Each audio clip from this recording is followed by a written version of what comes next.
Atin pong pakinggan ang pagbasa ng banal na kasulatan na siyang magiging batayan ng pamamahayag ng salita ng Panginoon.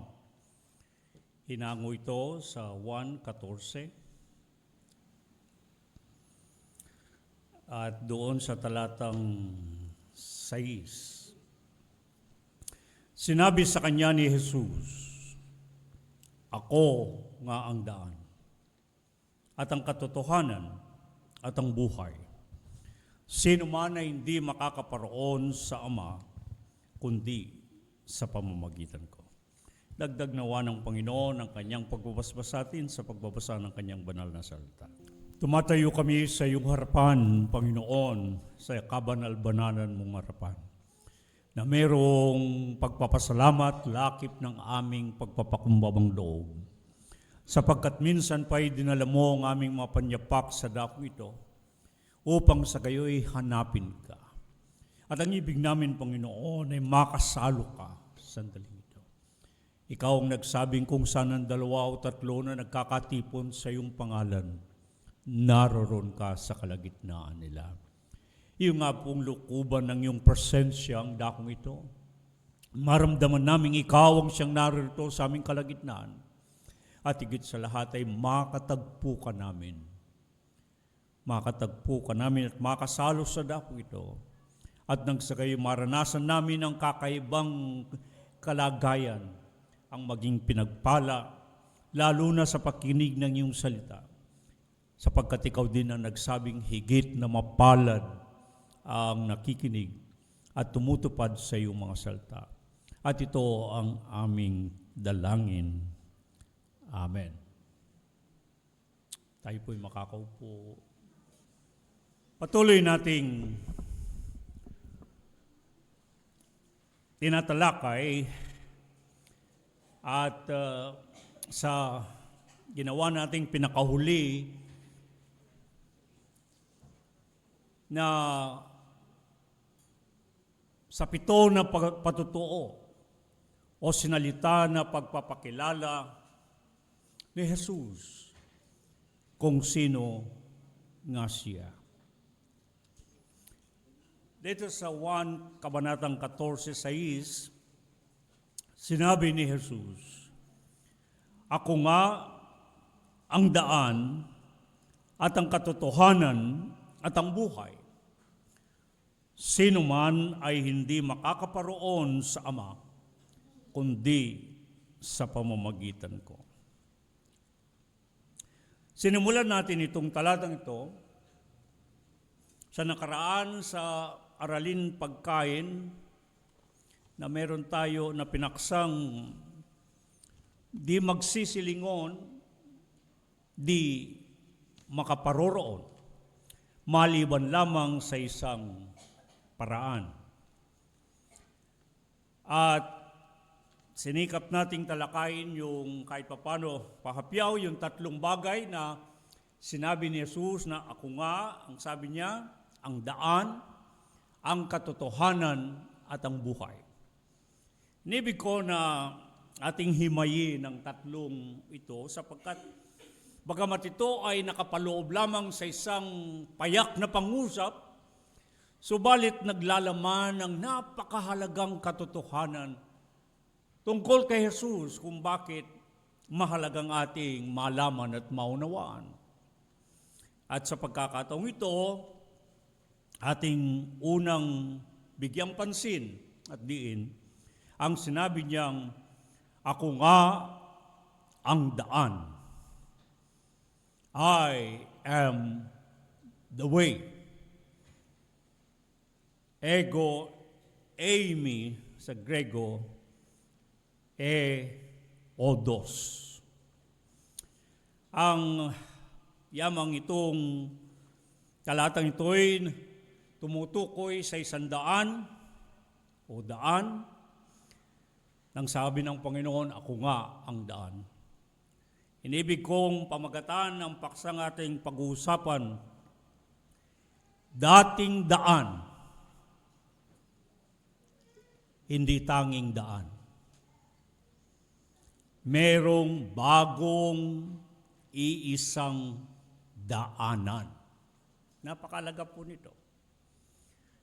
Sapagkat dito nakatuon kay Jesus kung sino nga siya at gaano kahalaga na siya'y makilala at bakit napakalagang katotohanan na makilala siya ayon na rin sa kanyang sariling pagangkin, sa kanyang patutuo na siya nga ang daan. Sino sa atin ang madalas na makaranas na parang nasa isang sangandaan? Sa mga nagmamaneho ay merong tinatawag na traffic sign, paalala at babala sa isang kalsada o daanan, yung yield, no? Yung parang letrang ya sa ating alpabeto, nakasanga at kinakailangan kang mamili doon sa sangandaan na yon, nagsasangandaan. Ano ba ang tamang daan na yung papasukan? Tangi na mamimili ka ng tamang daan na yung lalakaran. Merong pagkakataon bago totoo mangyaring marating ang dakong gustong paroonan, kinakailangan na pagpasyahan ang tamang daan. At sakali na magkamali ng pinili na daang tatahakin, yung hindi tamang daan ang dadaanan, karaniwang kahinatnan ay nauuwi sa hindi mabuti na pangyayari. Walang pinagkaiba na inilalarawan nito ang buhay. Nakasalalay sa tama na pagpapasya. Ang lahat kapag ang ibig natin ay mauwi sa mabuti. Nakasalalay sa buhay ang tama na pagpapasya. Sa sinalita ni Propeta Erebias, at ipinatatalastas na itong mga taong tangi na pinili at mababasang kinilalang bayang hirang o amsegula sa Grego, sa Hebreo, at sa Grego ay eklektos laos o God's chosen people o people chosen of God. Sa kabanatang 13, 11 at 7, mas madalas na tinatawag sa nasusulat ang bayan ng Panginoon bilang angkawan ng Panginoon.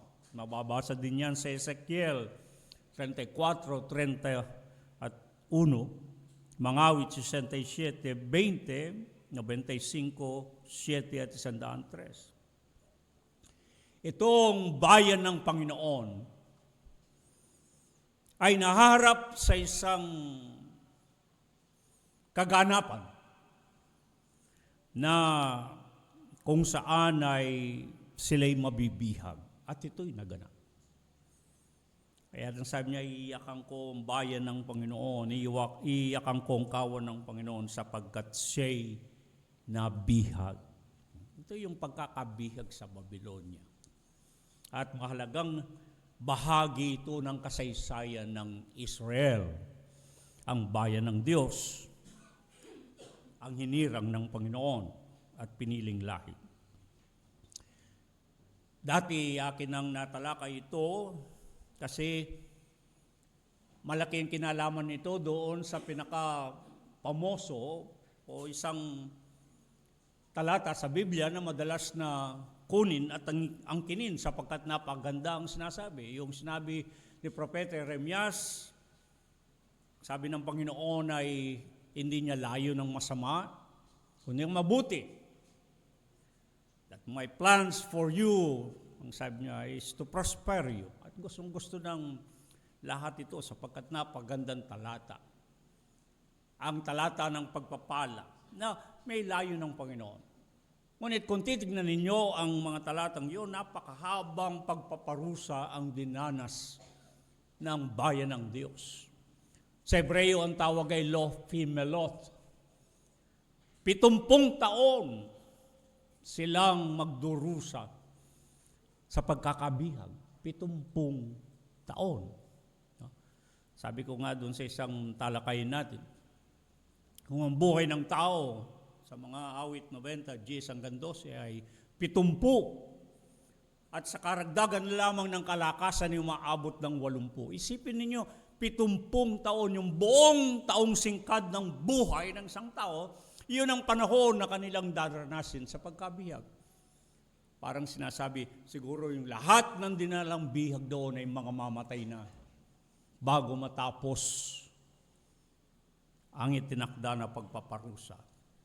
Pero sabi ng Panginoon, hindi ko layo ng kayo'y gawan ng mabuti, kundi ang aking iniisip o pag-iisip na aking iniisip para sa inyo ay mabuti. Napakahaba po noon. Para siguro sa atin, hindi natin kakayanin yon, na baka hindi natin matanggap.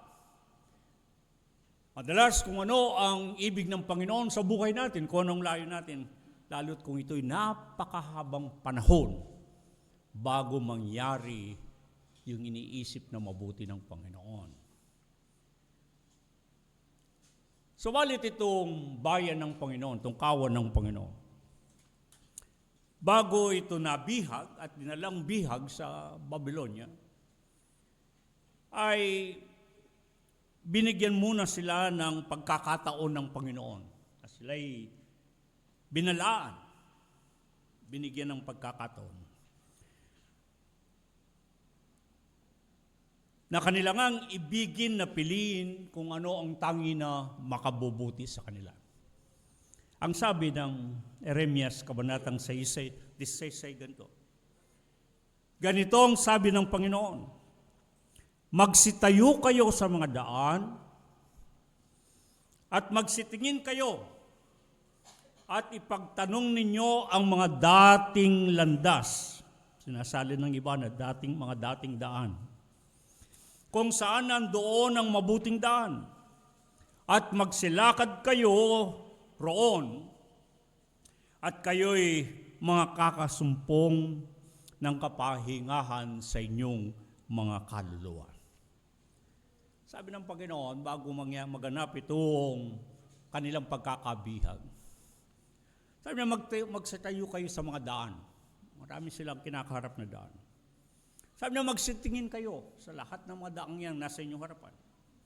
Ipagtanong ninyo ang mga dating landas.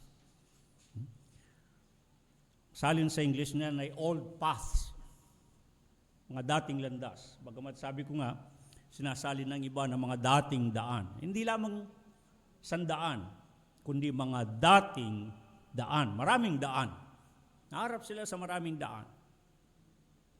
At ang sabi ng Panginoon, hanapin ninyo kung saan dyan sa maraming landas, sa maraming daan na yan, alin ang mabuting daan.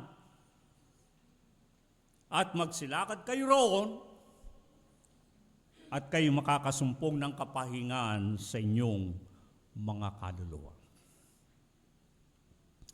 Inilarawan ang kalagayan nilang parang sila'y nasa sangandaan. At pipilian nila, alin ang tamang daan.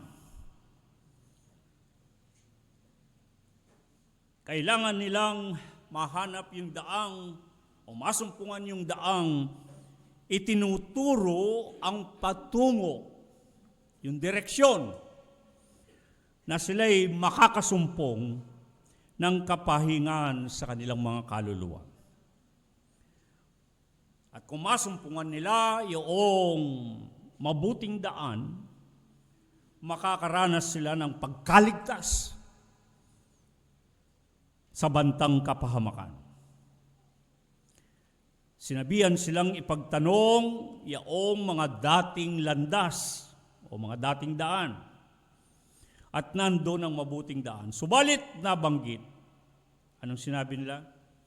Kanilang sinabi, hindi kami magsisilakad doon.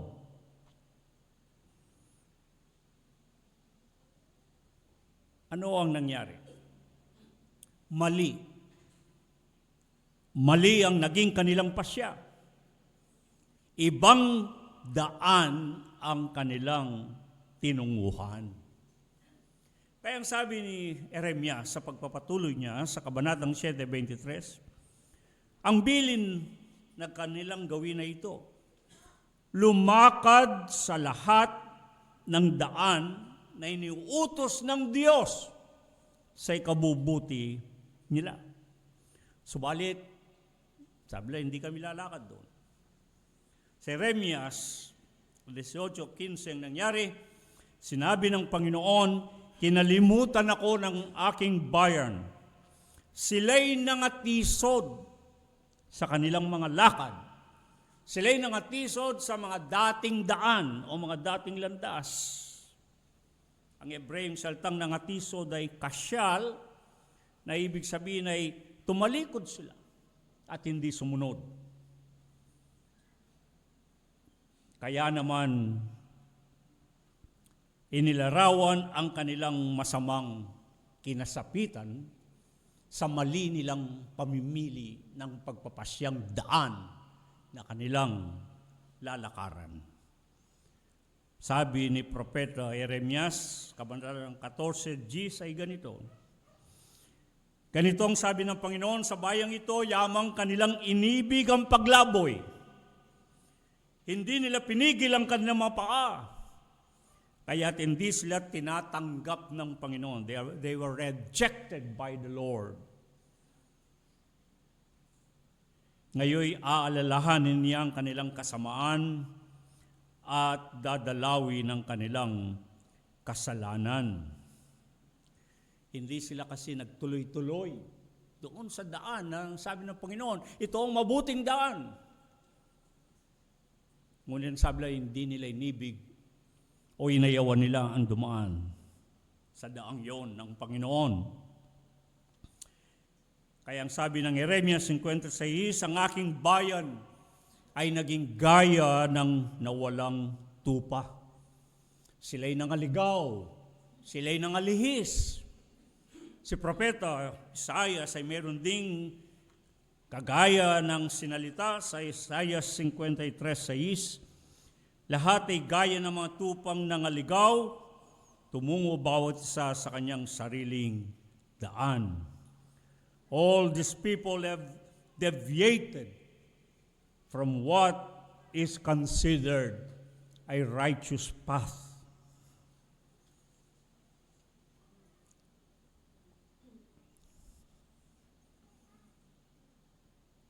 Mahalagang katanungan sa buhay natin ay ang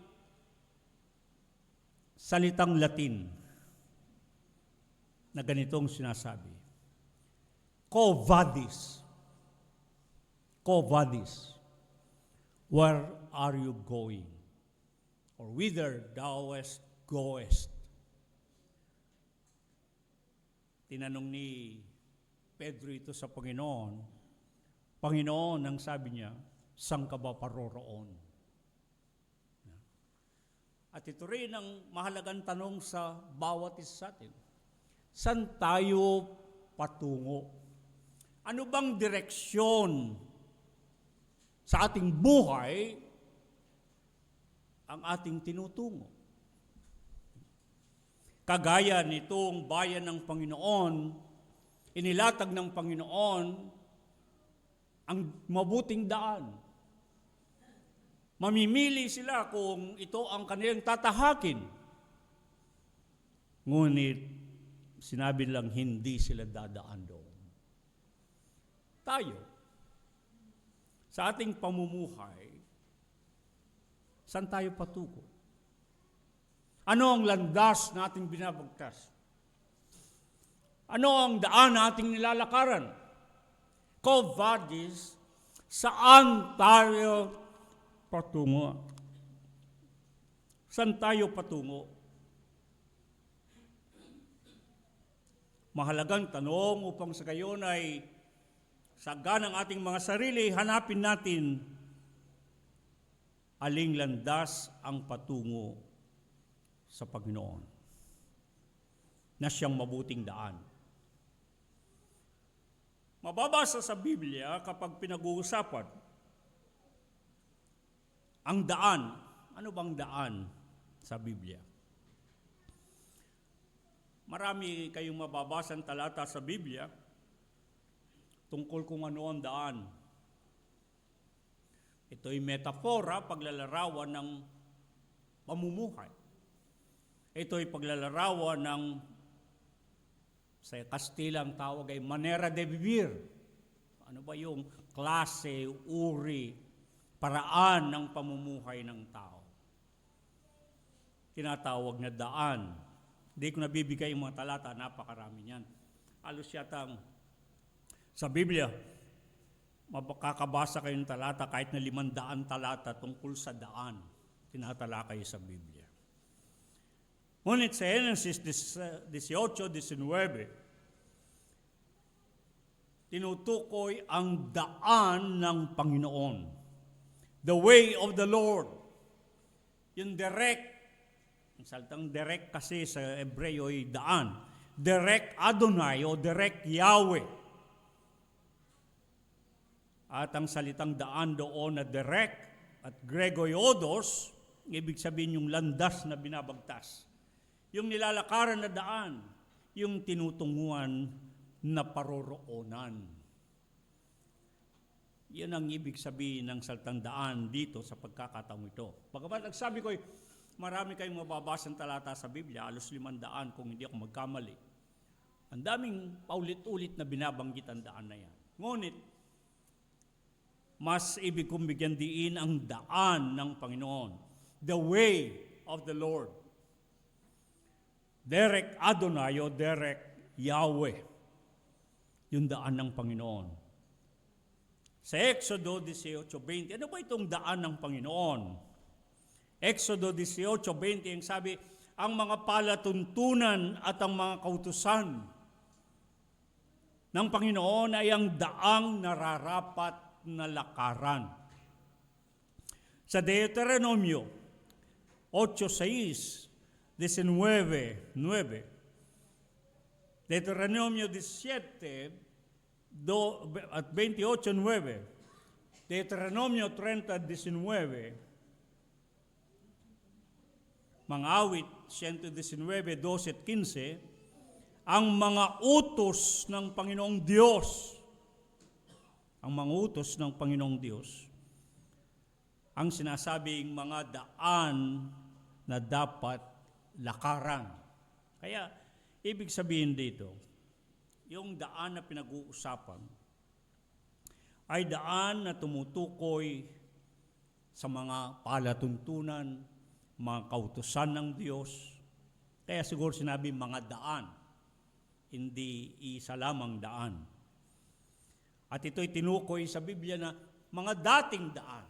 Ito yung mga inilatag ng matagal ng Panginoon na una pa sa mahabang panahon ay nilatag na ng Panginoon itong mga daan na ito. Ang kanyang mga palatuntunan, ang kanyang mga kautusan na dapat ay doon dumaan ang tao. Na dapat ay ito ang mga ipamumuhay ng tao sapagkat ang itinuturo nito ng mga daan na ito, ang dulo ay patungo sa Diyos.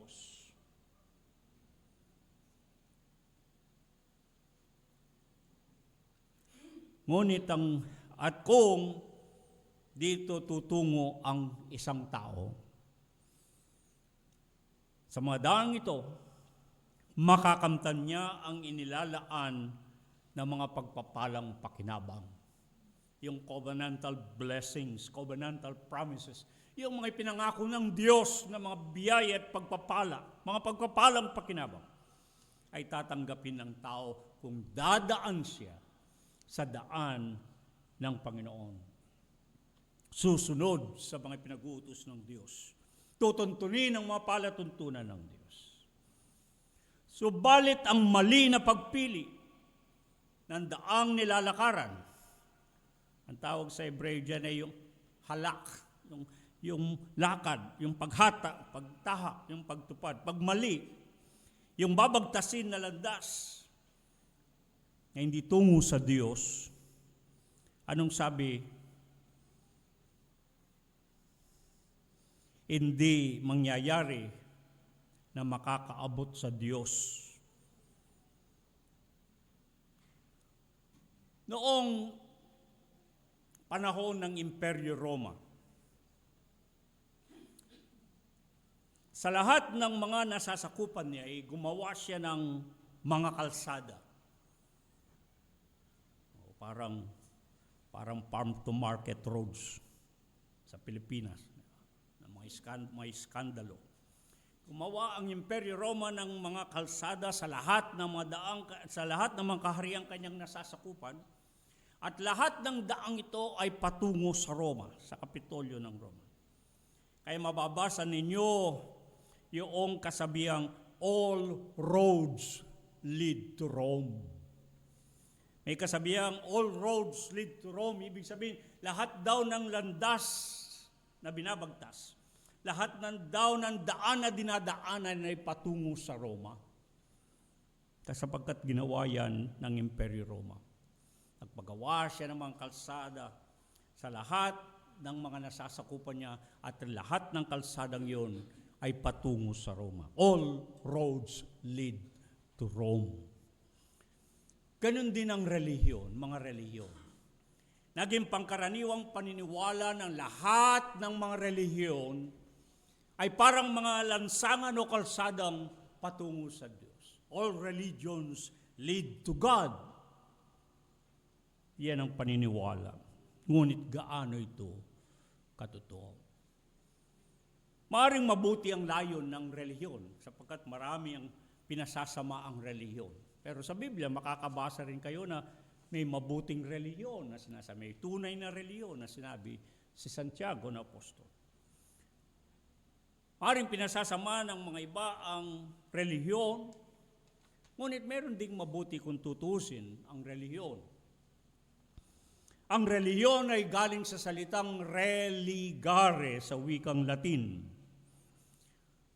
Magkadugtong yung salitang re at ligare, at ang ibig sabihin nito ay muling buklurin, to bind back, to reconnect.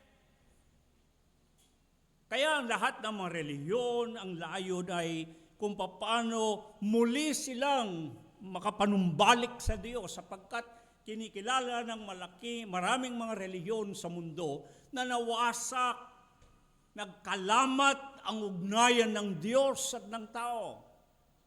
At bawat relihiyon ay gumagawa ng daan o ng paraan upang maabot ang Diyos.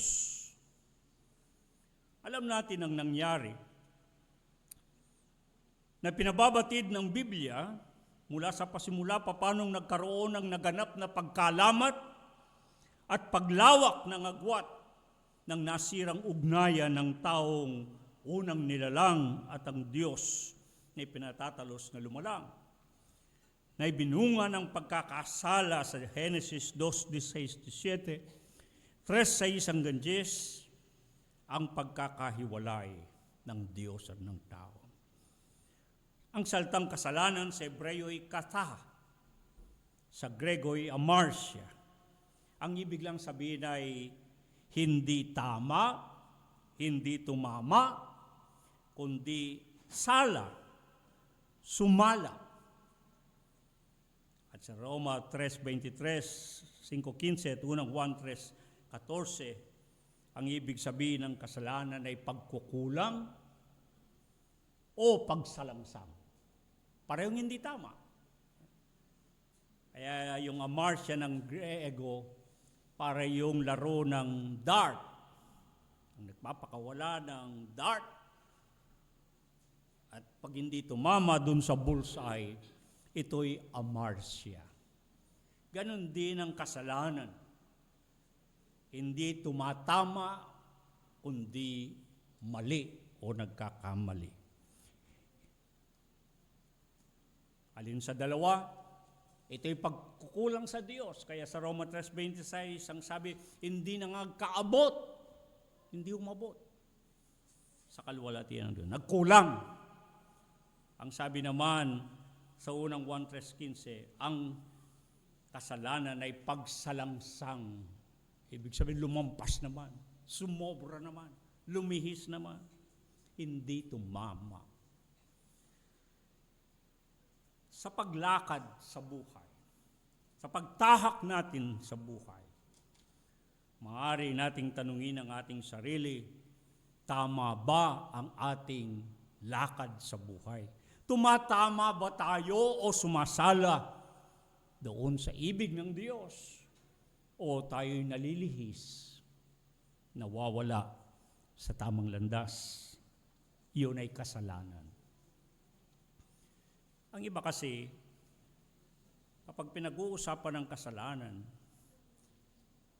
ay parang kailangan ay napakabigat na paglalarawan. Kagaya limbawa, kailangan nakapatay ka. Yung mga ganong parang malubhang kasalanan. Ngunit ang kasalanan ng talagang ibig lang sabihin ay kapag lumihis ka lang, kapag hindi ka lang tumama sa iyong lakad, sa iyong buhay, pag hindi ka nakaabot doon sa gusto ng Diyos, o kaya naman ay lihis doon sa ibig ng Diyos, yun ay kasalanan. Yun ang kasa sa Hebreo, yun ang amarsia sa Grego. At makikita natin ang nangyari, sabi ni Isaias sa 59:2, pinaghiwalay ng kasalanan ng tao at ang Diyos. Kaya naman ang nangyari sa Genesis 3:21, ang inilalaan sanang magandang kapalaran para sa kabutihan ng sangkatawan ay napalitan ng masamang kasumpaan. Kaya ang sabi ng Roma 8:22 na hanggang ngayon ang buong nilalang ay humihibik at nagdaramdam na may kahirapan kasama natin pati hanggang ngayon. Kaya hindi lamang sa Biblia natin mababasa ang mga relihiyon ay gumagawa ng paraan, ng mga daan at mga pamamaraan upang mapanumbalik iyong relasyon sa Panginoon. Magkaroon ng religion, magkaroon ng binding back, ng reconnection. Muling magkaroon ng connection sa Diyos o relasyon sa Diyos. At iba't ibang paraan ng mga relihiyon sa mundo. Kaya maganda rin pag-aralan ng mga relihiyon sa mundo at nang makita kung paano ang tao ay gumagawa ng kanyang daan o paraan upang maabot ang Diyos. Ngunit sa lahat ng mga relihiyon sa mundo, Judaismo man yan, Hinduismo man yan, Sintoismo man yan, Mohammedanismo man yan, o anong mga malalaking relihiyon, yung tinataglang major religions in the world. Lahat yan ay mga gumagawa ng kaparaanan sa sariling kanila upang maabot ang Diyos at makapanumbalik ang kanilang pakikipag-ugnayan sa Diyos sa iba't ibang paraan. Merong kinakailangan sundin ang sala, di ba? Kahit na pagdating ng oras na yon, kahit saan man siya dadapa upang sa gayon manalangin. Merong gumagawa ng panlilimos. Merong gumagawa ng para silang umaakyat sa mga naglagay ng mga palatuntunan, parang baitang ng hagdanan. Mag-umpisa sila sa unang baitang, ikalawang ngunit madadudulas at hindi nakakaabot. Ang iba'y reliyon tinuturo kung paano kailangan ay maging mabuti ang tao. Kapag hindi siya magiging mabuti sa buhay niya at mamatay, baka maging hayop muna siya. At habang nabubuhay siyang hayop at naging mabuti, baka bumalik siya sa pagkatao hanggang maabot niya ang nirvana, ang tinatawag nilang langit sa mga ibang reliyon. Ngunit ang kakaiba ng reliyong Kristiyano, ang pananampalatayang Kristiyano, ay higit na kakaiba sa lahat ng mga reliyon sa mundo. Sapagkat sa mga ibang reliyon, gumagawa ng paraan o ng daan upang maabot ang Diyos na hindi maaabot. How could a finite man reach an infinite God? Paano maabot ng taong limitado, walang kakayahan na abutin ng Diyos na hindi maabot-abot nang dahil sa kanyang kataasan? Ang Kristyanismo sa pananampalatay kakaiba. Hindi ang tao ang umabot sa Diyos, kundi ang Diyos ang umabot sa tao sa pamamagitan ni Kristo Jesus na ating Panginoon. Yun ang kaiba ng Kristyanismo. Hindi ang tao ang umabot sa Diyos. Ang Diyos ang umabot sa tao. Sa teoloya, ang tawag dyan, God stooped down. Parang ang Diyos ang siyang lumuhod at abutin ang tao na nawalay sa Kanya at ipagkasundo ang tao sa Kanya sa pamamagitan ni Kristo Jesus sa pagkakataong tao at pagparito sa sanglibutan. Mababasa natin sa unang tipan, Old Testament, Old Covenant, ang relihiyong Judaismo ay meron tayong pagkakahawig sapagkat yung ugat ng Kristyanismo ay sa Judaismo. Ang relihiyon ng mga Hudyo sa lumang tipan, gumagawa sila ng paglilingkod na paghandog.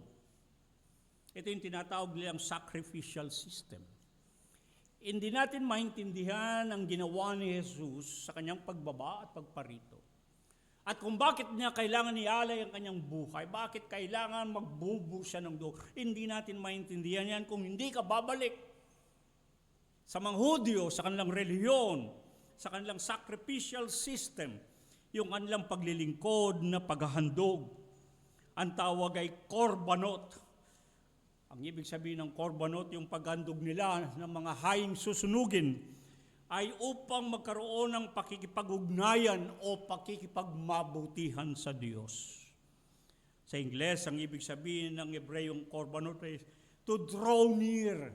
Ito yung paraan nila upang makalapit sila sa Diyos. Itong paraan nila upang sa gayoy matanggap sila sa harap ng Diyos sa pamagitan ng paglilingkod na paghahandog.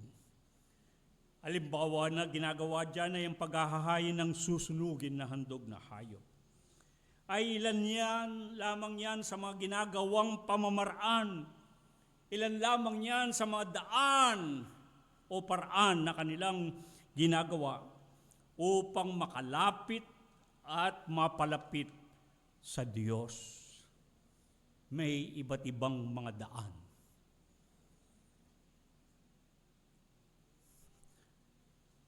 Sa Kawikaan 14:12, may daan na sinasabi rin.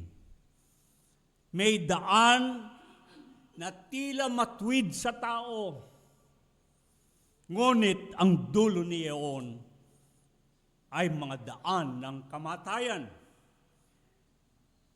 There are many roads that lead to hell. Maraming daan ang tumutungo sa kapahamakan, tumutungo sa kamatayan.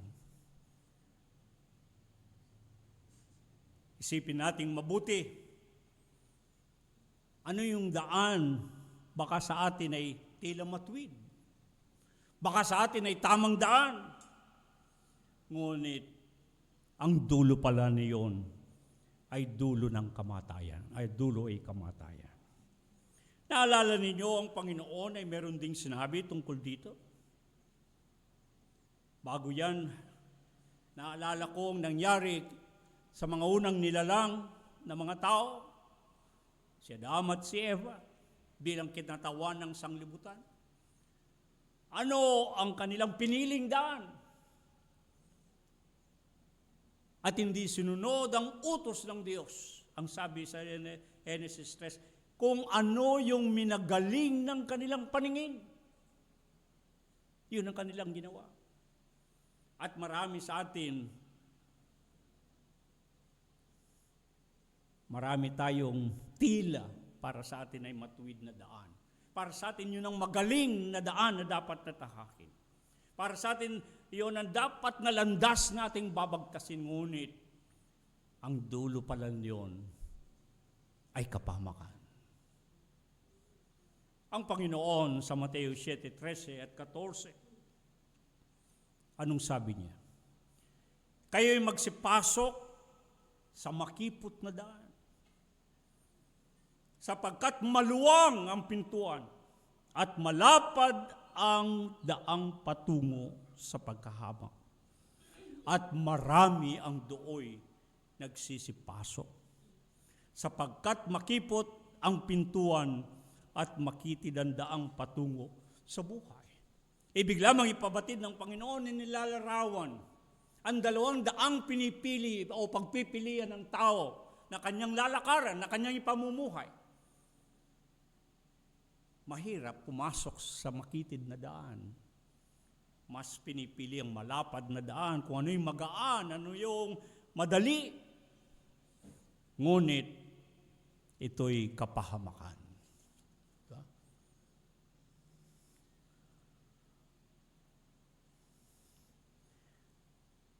Nabuksan ko sa aking pag-aral, kanina na lang madaling araw, may kanta. Isipin ninyo, halos 500 milyon ang nakinig at napanood at gustong-gusto ang awit na ito, inawit ng AC/DC. 10 taon nang nakalipas, di sa makatwid, lalo pang milyon-milyong mga tao marahil ang tumingin, sapagkat yung halos 500 milyong taong nanood, nakinig ng awit na ito, 10 taon na nakalipas. Di lalo siguro, baka hindi lamang 500 milyon, baka bilyong tao na nakikinig. Ang pamagat ng kanilang awit, I'm on the highway to hell. I'm on the highway to hell. Pinakinggan ko, tinignan ko ilang titik, loving easy, loving free, season ticket on a one-way ride, leave me be. Ang sabi niya, ang dami. Don't need reason, don't need rhyme. I'm going down. I'm on the highway to hell. No slowing down. No one can stop me. Ang apan, pero may gustong-gusto ng tao yun. Meron nga isang komento nang sabi, noon daw ilibing ang kanyang tatay, itong hiniling niyang kanta, I'm on the highway to hell. Isipin niyo, pag pinasa ninyo yung titik, halos sinilalarawan nito ang buhay ng marami. Ang buhay ng marami na walang pakialam kung ano ang maaaring kanilang paroroonan. Kung saan sila tutungo, doon sa kabilang buhay, sa kawalang hanggan. Mas gusto nila yung madali, walang bagay na mahirap sa buhay. Mas pinipili nila na mabuhay, na gawin kung anong ibig nilang sarili, sapagkat mas gusto nila, I'm on the highway to hell. Sapagkat ako ay patungo sa daan ng impyerno. Mga kapatid, ang paalala ng Panginoon sa Mateo 16:18 ay meron ding kinalaman dito. Baka tayo ay tumutungo sa pintuan ng Hades, the gates of hell, pintuan ng impyerno ng Sheol.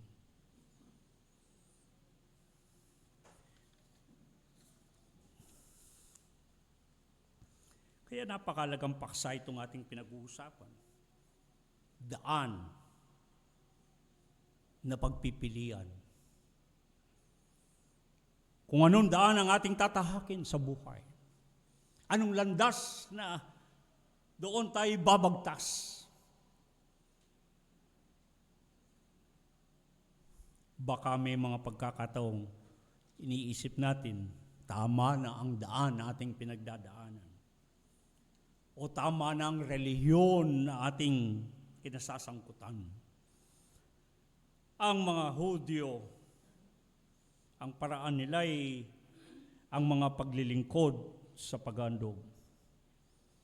At makita natin sa Levitico 16:14, ito'y ginawa, pinagbilin kay Moses.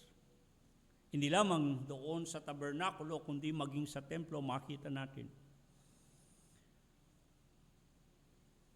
yung paraan nila na pagwiwisik ng dugo, yung kafar, sa takip ng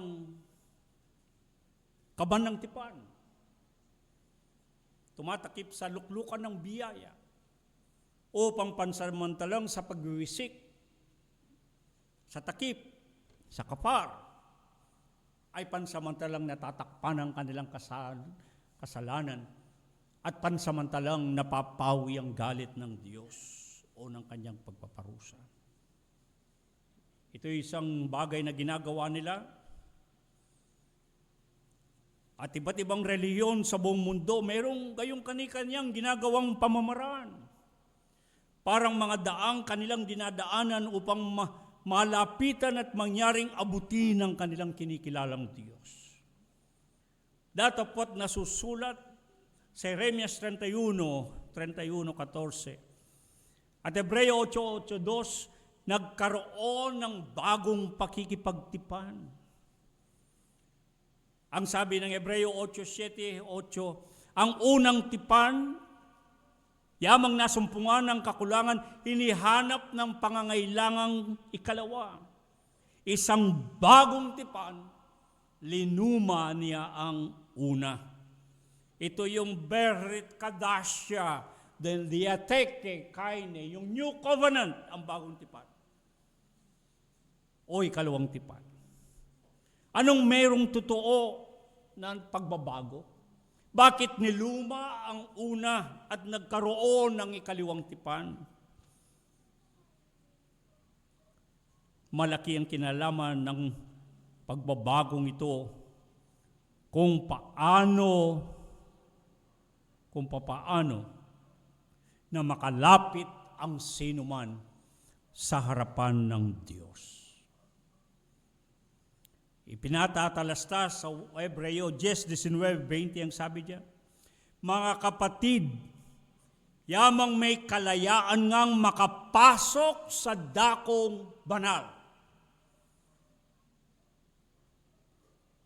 Alalahanin ninyo sa lumang tipan, unang tipan, walang kalayaang pumasok sa dakong kabanal-banalan. Ilarawan ninyo sa inyong isipan ng tabernakulo at maging yung kinalaunan ng templo na itinayo ni Solomon. Nahati sa 3 bahagi. Noon sa pinakadulo, yung kabanal-banalang dako, yung Holy of Holies, mahigpit na ipinagbabawal, pinag-utos yan sa Levitico 16. Na walang sino mang papasok roon sa kabanal-banalan, maliban lamang sa punong saserdote. Maliban lamang sa punong saserdote. Yung Kohen Gadol, yung high priest. Ngunit, iisang taon lamang, sa bawat taon, iisang pagkakataon lamang siya papasok dun sa kabanal-banalang dakong yun. Minsan nalarawan ko na sa inyo, kapag papasok ang punong saserdote doon, may nakataling lubid sa kanyang baywang at merong bell na tumutunog habang naglalakad. At kapag hindi na naririnig ang tinig, ibig sabihin pinatay ng Diyos ang punong saserdote. At dahil bawal pumasok, kailangan na lamang hilain ng lubid ng kanyang bangkay. Mahigpit na pinagbawal ang makalapit sa presensya ng Diyos. Walang sino mang may kalayaan na lumapit sa harapan ng Diyos. There was no access as it was prohibited strictly that no man can come before God. Ngunit anong sabi ng Hebreos? Nung binago ang tipan, niluma yung unang tipan. Mga kapatid, yamang may kalayaan ngang makapasok, sabi, sa dakong banal, sa pamagitan ng dugo ni Jesus, sa pamagitan ng daang bago at buhay na kanyang itinalaga sa atin, sa pamagitan ng tabing sa mga katwidbagay sa kanyang laman. Kung babalikan ninyo ang Exodo 26, 31, 33, Levitico 16, 12, Hebreo 9, 15, mayroong malaking tabing, makapal na tabing na tumatakip sa kabanal-banalang dako. Kung hindi ako magkamali, ang sabi na nagsusuri, halos ang kapal nito isang pie. Ngunit, nang ang Panginoon ay nakabayubay sa krus. Anong sabi ng mga talata sa Biblia? Nahapak sa mata. Ang makapal na tabing na iyo mula sa itasan naging dalawa hanggang sa ibaba.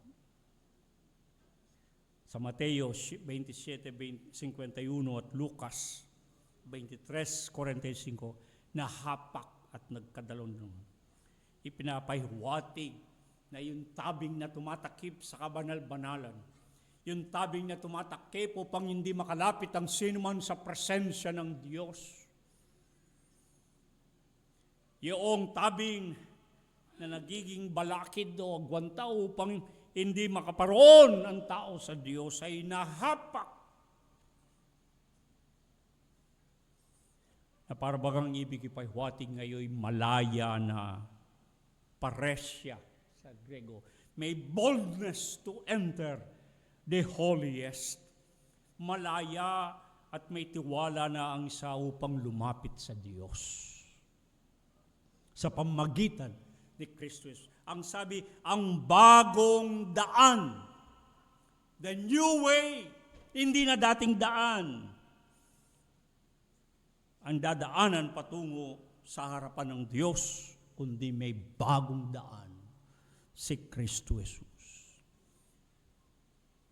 Nakakatawag ng pansin na si Jesus dito sa Hebreo 19:20, hindi lamang siya ang bagong daan.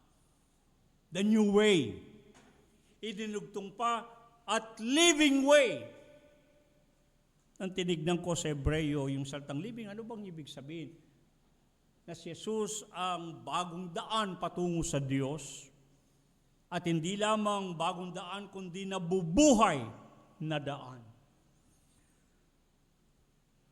Sa Grego, ang ginamit pong salita riyan ay nakakatawag ng pansin sapagkat ang ginamit na salita riyan ay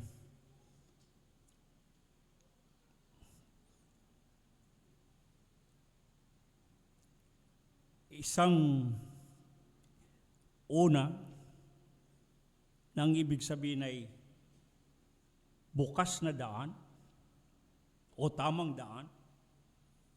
At hindi lamang yon, kundi sariwa. Isipin niyo yung salitang sariwa. Sa Ingles, freshly cut.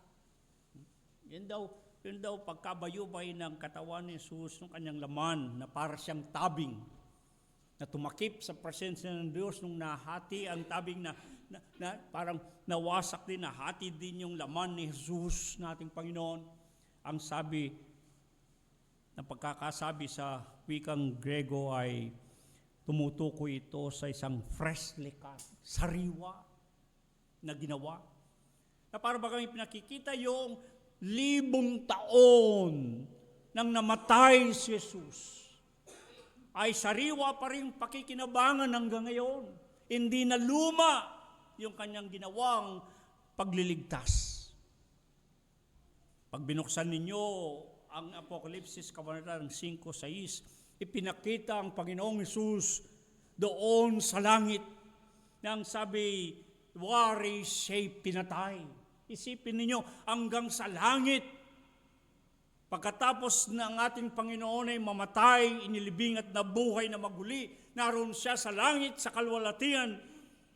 Ngunit ang sabi, ang nakitang larawan sa kanya ay wari, ang kordero na pinatay. Ibig sabihin, yung bakas ng pagliligtas. Yung ginawang pagliligtas ni Jesus hanggang sa kalangitan ay taglay-taglay niya.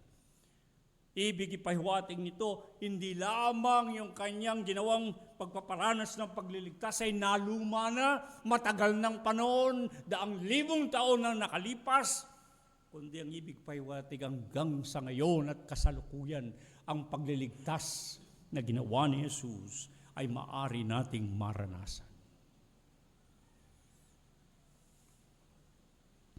Ang sabi pa ng talatang ating pinag-uusapan, hindi lamang si Jesus ang bagong daan tungo sa dakong banal. Ang tinatawag na dakong banal doon, ang sabi sa Hebreo 9:1-5 ay at 9, lalo na 9:24, ang dakong banal na tinutukoy ay ang harapan ng Diyos. Yung panim sa Grego o Hebreo, prosopon sa Grego. Yun yung tinatawag nila sa Latin, coram Deo, in the presence of God, in the face of God.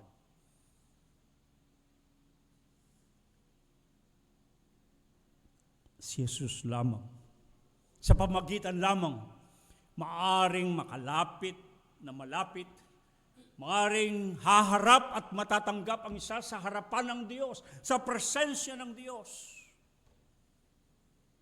sa pamagitan ni Kristo Jesus. Ito ngang bagong daan, prospatos sa Grego, sariwa pa, ibig sabihin na ginawa, nakakahalina, na basahin ang ibig sabihin. Isipin ninyo, itong si Jesus, ang Kristo nating Panginoon, na siyang bagong daan, ang bagong daan na dadaanan patungo sa presensya ng Diyos, in coram Deo, in the presence of God, ay sariwa, hindi naluluma. Makita naman natin ang mga kalsada natin sa Pilipinas, ang mga pinagtatalunan ng mga iskandalo, lumuluma, nawawasak agad, sira-sira, di ba? Bagamat mahal na pinagkagustuhan. Si Jesus ang sinasabi rito, ang bagong daan patungo sa Diyos, palaging sariwa, bagong-bago ang pagkagawa. At salamat sa Diyos sapagkat ibig ipabatid nito, umaabot sa atin hanggang sa kasalukuyan natin, hanggang sa panahon natin, yung daan patungo, bagong daan patungo sa Diyos na si Kristo Jesus ay maari nating daanan at pakinabangan.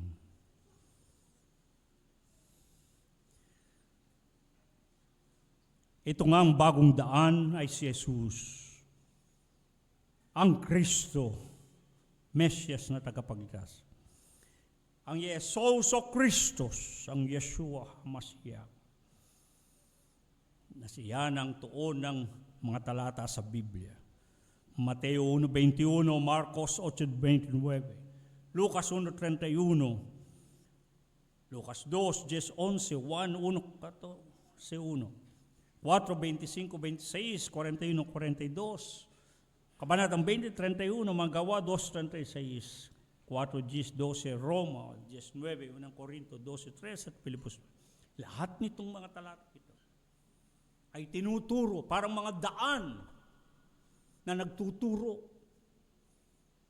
patungo kay Kristo Jesus.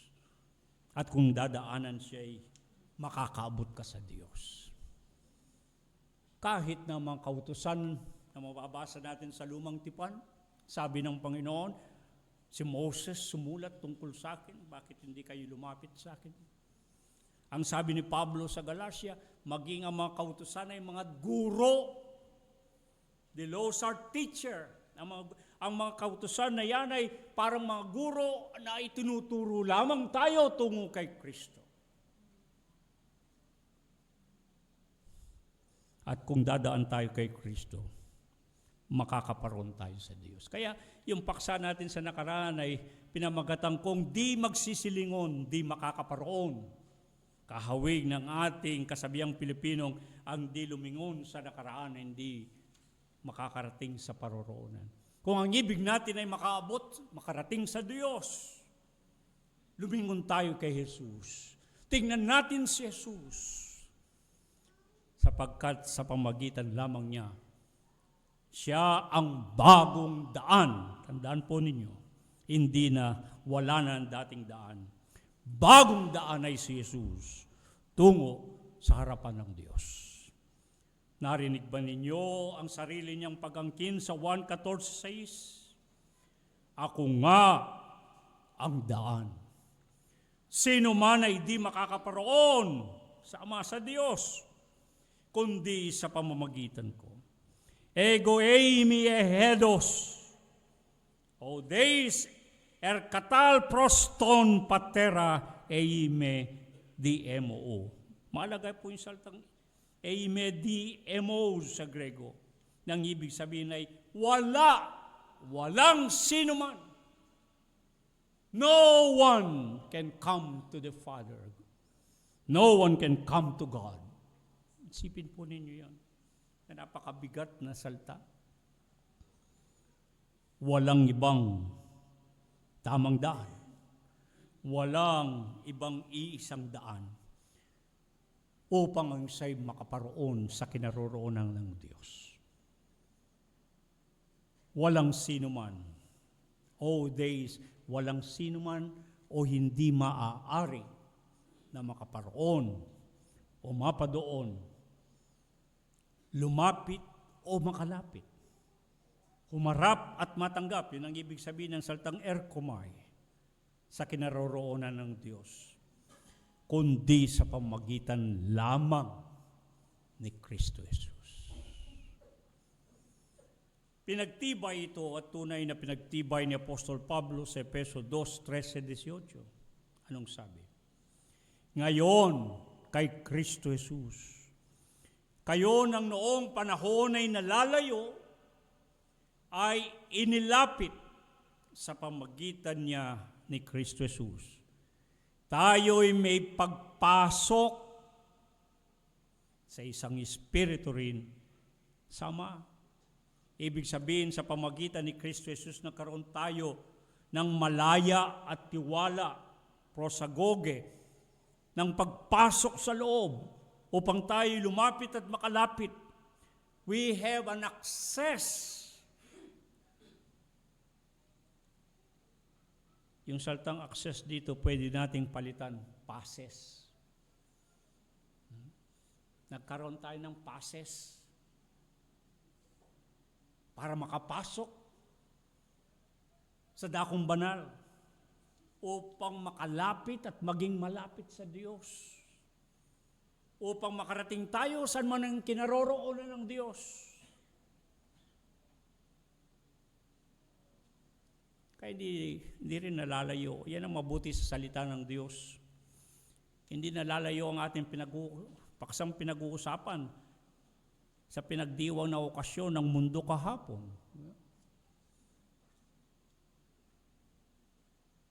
El Día de los Muertos. El Día de Todos los Santos. Ang araw ng mga patay.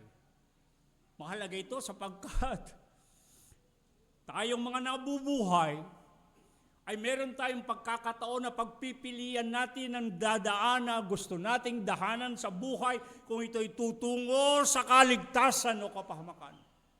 Kung ito'y tutungo sa kabuhayan o kamatayan. Natatandaan ninyo ang Panginoon naglatag ng ganyan daan sa Deuteronomio 30. Sabi niya, nilalatag ko sa inyong harapan ang daan. Mamili kayo. Ang daan ng kabuhayan o ng kabutihan o ang daan ng kamatayan at kapahamakan. Choose ye which path he will trod.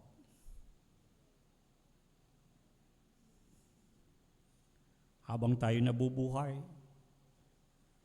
saan niyo gustong tumungo pagkatapos ng buhay na ito? Saan kayo paroroon? Pag-isipang mabuti, baka ang tinatahak nating landas ay akala natin ay matuwid na landas. Lalo na kapag malapad ang daan, magaan. Ayaw nating magsakripisyo, wala tayong gustong paghihirap sa buhay. Wala tayong gustong pagdaanan na mabibigat sa buhay. Gusto natin yung magaan. Maging sa paglilingkod at pagsunod sa Panginoon, ayaw nating mahirapan. Ayaw nating magsakripisyo ng dahil sa Panginoon at sa paglilingkod sa Kanya. Gusto natin buhay na sakala natin ay matuwid na daan, ngunit ang dako ay tungo sa kapahamakan. Mga kapatid, sabi ni Apostol Pedro diyan, sa dulo ng hangganan ng daan tinatahak ay tungo sa kahariang walang hanggan. Pinaliwanag ko sa inyo sa nakaraan na ating aralin na pagkain, yung sinabi ng Panginoon sa 1:14, 1 hanggang 3. Na kung saan sinabi ng Panginoon, sa bahay ng aking amay maraming tahanan. At ako'y paroroon upang may paghanda kayo, at kapag nahihanda ko, ako'y babalik. At kayo'y aking kukunin at tatanggapin, upang kung saan ako naroon, ay doon din naman ako. Pinaliwanag ko sa inyo yung saltang tahanan doon, yung mone, mansyon, tinatawag ng saltang Ingles, mansion. Ngunit hindi yun ang mahalaga. Ang mahalaga ay kung tayo'y tatanggapin at papapasukin sa mansyon na yun. Doon sa mansyon mone, sa Grego na ibig sabihin, tahanang pangwalang hanggan, kay Pedro sa ikalawang Pedro 1:11, ang kahariang walang hanggan. Sapagkat walang ibang makapaghahatid at tatanggap doon, kundi si Jesus. Sabi ko nga, hindi napapansin yung sinabi doon ng Panginoon kasi nakatuon ang pansin natin doon sa mansyon, doon sa pupuntahan, doon sa tatahanang walang hanggan. Hindi natin maaring sisihin ang bawat isa sapagkat ang ipinangako'y mansyon. In my Father's house, there are many mansions. Sa lupa nga namang ito, mga kubo lang ang ating bahay. Mga giba-giba, sira-sira, dukha ng mga tahanan. Sino bang hindi magkakagusto ng mansyon?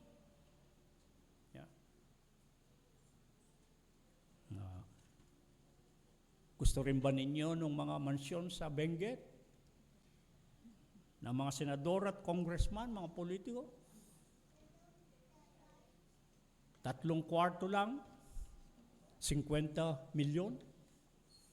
4 na 4, 70 milyon. Kung mayaman kayo, 100 milyon, 6 na kwarto. Mansyon! Sino ba mga hindi gusto nun? In my Father's house are many mansions. Ang sabi ng Panginoon, sa aking tahanan, sa bahay ng aking mga maraming tahanan. Maraming mone, mansion. Ibig sabihin, tahanang pangwalang hanggan. Ngunit ang hindi napapansin ang sabi ng Panginoon. Kapag naihanda na, ay babalik na muli, kukunin kayo, at tatanggapin ko kayo sa aking sarili. I myself will receive you. Yung host, yung usher, yung welcoming party, si Jesus. Siya na lamang ang daan na makapaghahatid sa kinaroroonan ng Diyos siya pa rin ang nasa pintuan, natatanggap. Isipin po ninyo yun. Hindi si Pedro ang tatanggap, kagaya ng sinasabi ng iba. Hindi si Pedro magbubukas ng pintuan. Yung maghahatid, alam nyo, mayroong salita sa Aramaika. Yung salita pong lengguwaheng Aramaika, sinasabi yun ng lengguwahe ng Panginoon. Hindi naman talaga Grego eh. Lipas na yung Hebreo, pagitan ng mga Grego, may salita silang Aramaika. Kaya ang sabi naman nagsusulib, maaaring yun ang salita na ginamit ni Jesus nung panahon niya, yung Aramaika. At makikita natin merong talata, kung di ako magkamali, yung sinabi ng Panginoon, talita kumi. Diba? Tumindig ka, sabi dun sa patay na dalaga. Yun ay salitang Aramaika. Kaya maring yung salitang ginamit ng Panginoon o dinatnan niya yung salitang Aramaika. Mayroong salitang Aramaika itong I am the way. Itong ego eimi odos ng Grego. Sabi nila naman nagsusuri, kung ito ay sasalin sa Aramaika, ito yung salitang una archa. Una archa. Yung salitang archa o urcha sa Aramaika, napakaganda po ng inilalarawan. Ang inilalarawan ng salitang ito ay parang isang kamay na umaakay. Kaya nung sabihin ng Panginoon, kung ito nga ay ang makatotohanang kahulugan ng salitang Aramaikang un archa o urcha, ay nang sabihin niyang ako nga ang daan, ay para niyang sinasabi sa paglalarawan, ako ang kamay na umaakay. Ako ang kamay na umaakay upang makaparoon kayo sa Diyos. Di ba napagandang tanawin? Walang ibang makakapag-akay sa atin. Walang ibang makapagdadala sa atin sa harapan ng Diyos. Saan man ang kinaroroonan ng Diyos, saan man yung presensya ng Diyos, maliban kay Jesus. At hindi lamang siya ang makapaghatid sa atin doon, siya rin ang nasa bungad ng pintuan na tatanggap. Tatanggapin ko kayo sa aking sarili. Mga kapatid, mayroon tayong isang aralin na pagkain. Pinamagatan kong kilala ang kasama. Hindi ba? At ito ay ibinatay ko sa Mateo 7:21, 23, 25, 13. Anong sabi ron? Yung isang kumakatok sila sa pintuan. At ang sabi, Panginoon, Panginoon, papasukin mo kami. Tungkol sa kaharian.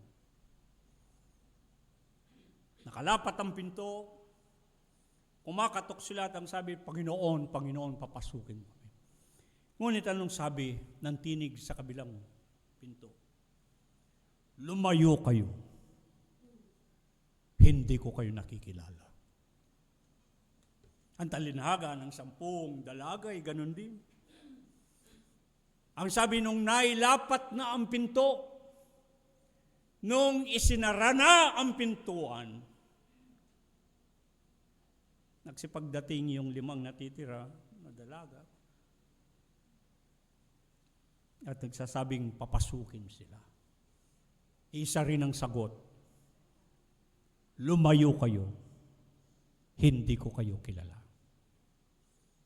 Kung hindi nyo kilala yung tatanggap sa pintuan, kung hindi nyo kilala yung magbubukas ng pintuan, kailan may hindi kayo makakapasok. Kung hindi nyo kilala si Jesus, ang Kristo, ang Mesyas na tagapagligtas, ang Yesus o Kristos, ang Yeshua HaMashiach, paano kayo makakapasok sa kaharian ng Diyos? Paano kayo makakaparoon kung saan nandoon ang Diyos? sa kanyang kinaroroonan. Saan kayo maaring dumaan? Walang ibang daan kundi si Jesus. Kaya napakalaga sa atin. Sa ating batay na katuruan sa kawan ng Panginoon, ang relasyon sa Panginoon. Yung makilala natin ang Panginoon at kilalanin tayo ng ating Panginoon. Yung magkaroon ng relasyon sa Panginoon. Yung yada at tinosko. Upang sa gayon, hindi tayo itataboy ng Panginoon balang araw. Kundi papapasukin tayo at sasabihin, halika kayo, pumasok kayo, manahin ninyo ang kahariang inihanda sa inyo ayon sa Mateo 25. Pagdating ng araw, darating ang Panginoon bilang haring tagapagpastol at tagapaghatol. Pagbubukdin-bukdin ng mga tao at ng mga bansa, ang mga tupa at mga kambing.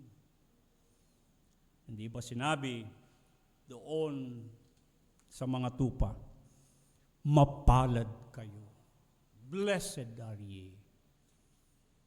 Manahin kayo. Pumasok kayo, manahin ninyo yung kahariang hinihanda sa inyo. Subalit doon sa mga hindi tupang, sabi niya, mga sinumpa kayo, paroon kayo sa dagat-dagatang apoy na hinihanda para sa diablo at sa kanyang mga anghel. Sinong pinapapasok? Kayo man. Lalo na sa panahon natin na napakasama. Walang sino man sa atin, sentido komun, na basta magpapapasok ng sino mang hindi kilala sa inyong bahay. Lalo na kung yan ay maniningil ng utang. Di ba? Tatakasan natin yun. Lalo na siguro kung yung on-selling yan, na nag-deliver, ay nagkataon wala kayong pambayad. Kaya na muna nyo siya. Hindi nyo papapasukin, hindi nyo tatanggap. Ganon din sa kaharian ng Diyos. Ang hindi kilala ay hindi makakapag. Ibig sabihin ng kilala doon, pinapaliwanag ko yung yada at tinosko, batay sa ating batay ng katuruan sa kawan ng Panginoon. Ibig sabihin, hindi lamang kaalaman, kundi kinalaman. Relasyon sa Panginoon ang mahalaga. At kung may relasyon tayo sa Panginoon, meron tayong relasyon kay Kristo Jesus, na kinikilala natin siya bilang ating Panginoon at tagapagligtas. Ang Yesus o Kristos, ang Yeshua HaMashiach, ang tagapagligtas at Panginoon, at tayo din naman ay kinikilala niya, makakapasok sa dakong kung nasaan naroroon ang Diyos. Sa mga panahon natin at sa aking pagwawakas, nais ko yung pagbilin, makita ninyo. Kung paano sa panahon natin ngayon ay sinasaintabi si Kristo. Kung sa panahon natin ngayon ay binababa si Kristo. At makikita natin, maririnig kahit na sa mga sekta ng mga pananampalataya kung ano ang trato nila kay Kristo Jesus. Sabi nga ni Apostol Pedro sa unang Pedro 2:7, sa mga nananampalataya si Kristo Jesus ay mahalaga. To them that believe that Christ is precious. Sa mga nananampalataya, walang ibang mahalaga sa buhay kundi si Kristo Jesus. Datapot sa mga hindi nananampalataya, para siyang batong tinitisod-tisod, para siyang walang kwenta, hindi siya mahalaga. Kaya mamili kayo ng relihiyon, ng sekta ng pananampalataya na nagpapahalaga kay Kristo Jesus. Hindi yung tinatabi si Kristo Jesus sa gilid. Hindi yung ibinababa si Kristo na parang walang halaga. Hindi binibigyan ng halaga itong Kristo na ito.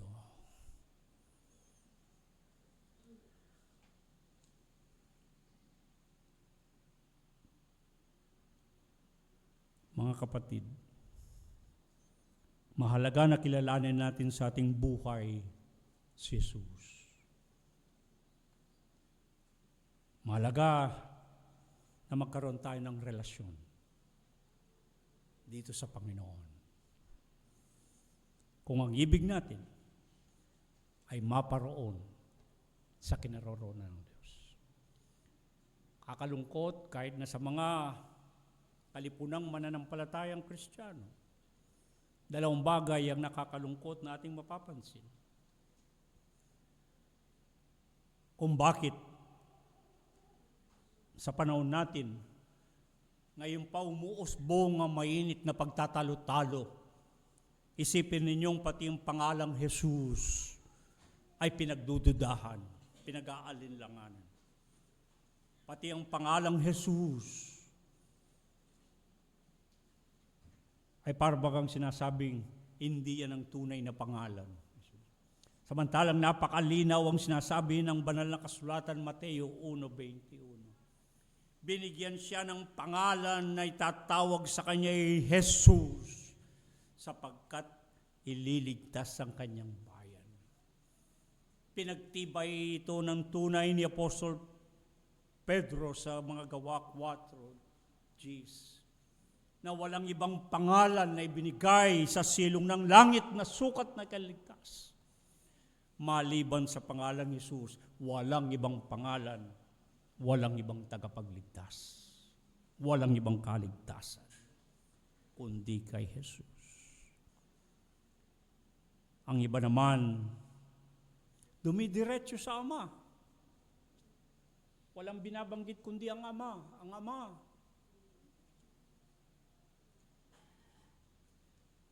Hindi nga makakalapit sa Ama. Hindi nga makakaparoon sa Ama. Kundi sa pamagitan ni Jesus. Hindi pwedeng laktawan si Jesus. At yan, tutuloy pa natin pag-uusapan dyan kung bakit, anong ibig sabihin na siya'y katotohanan. Sapagkat tinalakay lang natin ngayon ay siyang andaan. Bakit siyang katotohanan? Anong katotohanan meron kay Jesus? Bakit siyang katotohanan? Bakit siyang buhay? Hihimayin po natin ang mayan. Sapagkat napakalagang katotohanan. Dito pa lamang sa paksa natin ngayon, nang sabihin niyang, ako nga ang daan. Isipin ninyo, kung hindi nyo alam itong daan na ito. Isipin nyo, kung hindi nyo kilala itong daan na ito, na nag-iisang tamang daan, patungo sa Diyos. Maliligaw kayo, malilis kayo ng landas. Tutungo kayo sa kapamakan at hindi kaligtasan. Isipin niyong sa pamamagitan lamang niya. Walang ibang makakaparoon sa Diyos. Ito ay si Jesus. Ang bagong daan, hindi ang lumang daan, hindi ang dating daan. May bagong daan, iisa at tamang daan, si Jesus. Tayo pong lahat ay tumayo.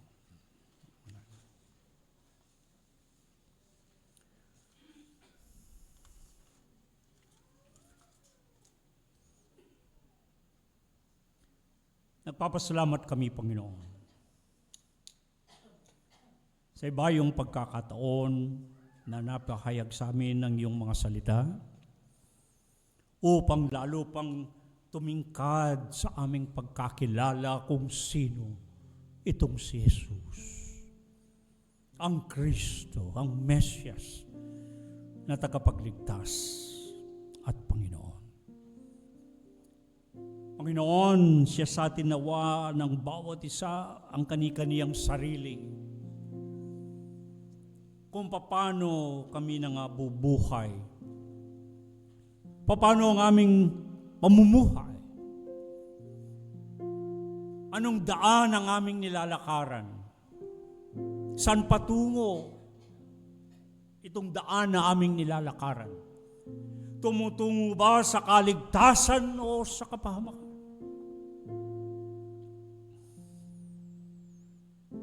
Huwag nawang maging matigas ang aming mga puso na kagaya ng Israel noong unang panahon. Sa kabila ng inilatag na ng Diyos ang daan ng matuwid na daan, ngunit ang sabi nila, hindi kami lalakad doon. Panginoon, dinadalangin namin silang tumatahak sa landas na lihis, sa daan na patungo sa kapahamakan. Mahabag ka po. Nawa, Panginoon, masumpungan nilang daan patungo sa kaligtasan. Makilala nila si Jesus na aming Panginoon at aming tagapagligtas. Suriin namin ang aming mga sarili. Suriin namin ang aming mga paglalakbay sa buhay nito. Tingnan ang tinatahak naming daan. Baka akala namin ito na ang daan, sapagkat ito'y malawak, magaan, ngunit ang dulo'y kamatayan. Panginoon, kahit na makipot ang daan patungo sa iyo, kahit na, Panginoon, mahirap ang mamuhay, mabigat ang mamuhay patungo sa iyo, tatahakin pa rin namin ang daang iyon sapagkat gusto namin ay makarating sa iyo. Gusto po namin ay makaabot sa iyo, Panginoon. Lalo na sa dulo ng aming mga buhay. Ang maranasan naming makaharap at matanggap sa harapan ng Diyos. At kung saan ang kinaroroonan ng Panginoon ay doroon din naman kami. Napakabuti mo, Panginoon, sapagkat kami po ay nabubuhay pa sa daigdig ng mga buhay. May kakayahan pa kaming magpasya. May pagkakataon pa kaming mamili ng landas na aming babagtasin sa buhay na ito. Bago sumapit ang hangganan at ang dulo ng lahat para sa amin. Salamat po. May bagong daan patungo sa Diyos. Si Kristo Jesus. Hindi na kami ang maghihirap. Hindi kami ang gagawanan ng lahat ng mga paraan, kundi sa pamamagitan niya. Binuksan na ang tabing patungo sa presensya ng Diyos.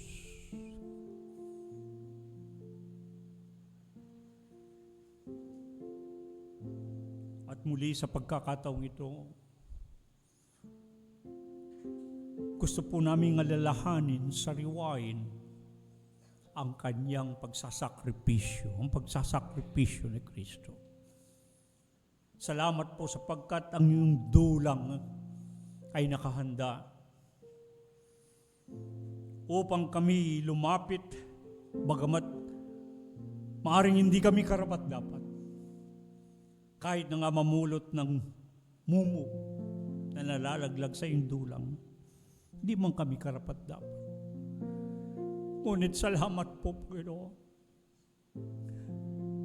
Ikaw na ang nagtalaga ng paraan, ng daan, upang maipagkasundo kami sa Diyos, upang mapawi ang galit ng Diyos at maging ang kanyang pagpaparusa ng dahil sa kasalanan. Ang dugo ni Kristo na nabubuhay hindi lamang pansamantalang tinatakpan ang kasalanan, kundi inaalis ang kasalanan upang hindi mo na aalalahanin pa